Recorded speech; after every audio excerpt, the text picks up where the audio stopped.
Mueller, several team members gave up million-dollar jobs to work on special counsel investigation.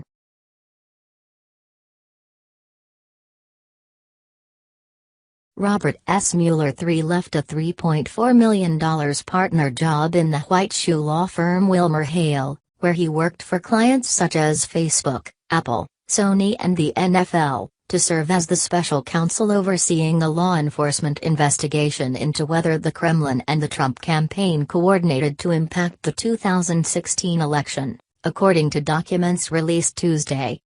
Mueller's public financial disclosure along with those of 7 members of his team was released after a request from the Washington Post.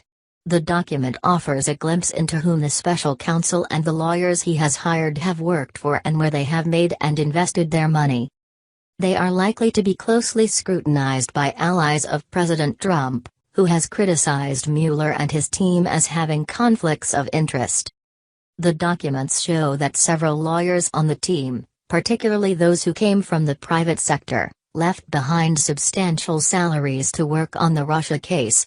James L. Quarles III, who left WilmerHale with Mueller, drew more than $5.8 million from his partnership there.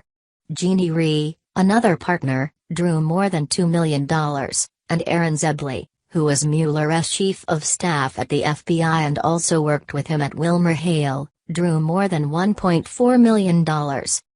It is unclear precisely how much each is getting paid to work on the Russia investigation. The special counsel's office has declined to make its budget proposal public, though it is probably a far cry from their private sector work.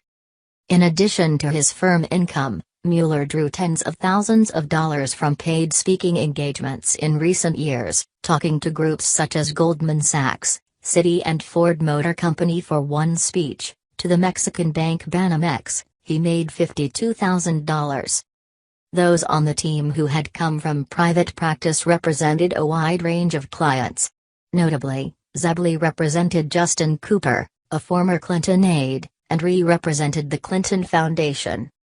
Trump has been highly critical of Mueller and his team, writing on Twitter that their investigation is the single greatest witch hunt in American political history and that the probe was being led by some very bad and conflicted people! He has noted particularly several team members' donations to Hillary Clinton and other Democrats. Federal records show 8 lawyers in the group have given to Democrats, 5 to Clinton's campaigns. The president has asserted that Mueller, a registered Republican, is also conflicted because he interviewed to be the FBI director, and he has a relationship with James B. Comey, whom Trump fired from the post. Comey's attorney has disputed Trump's characterization of Comey and Mueller's relationship, and many lawyers and ethics experts say they can see no significant legal or ethical concerns with his team's giving. Mueller, too, might feel he cannot consider the donations because Justice Department policies and federal law prohibit discriminating based on political affiliation when it comes to hiring for non-political positions. The investments listed for many of the team members are lengthy, but among those Mueller lists as belonging to a family trust is money in Amazon.com. Amazon founder and chief executive Jeffrey P. Bezos owns The Washington Post in his personal capacity. The president has derisively labeled the news organization the Amazon Washington Post. Mueller's form indicates it was revised several times after Mueller made clarifications.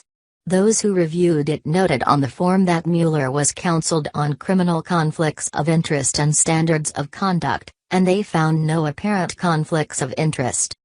The forms are interesting in their own right, but they also reveal who on the team might be in leadership positions. The forms are only required of those earning higher incomes.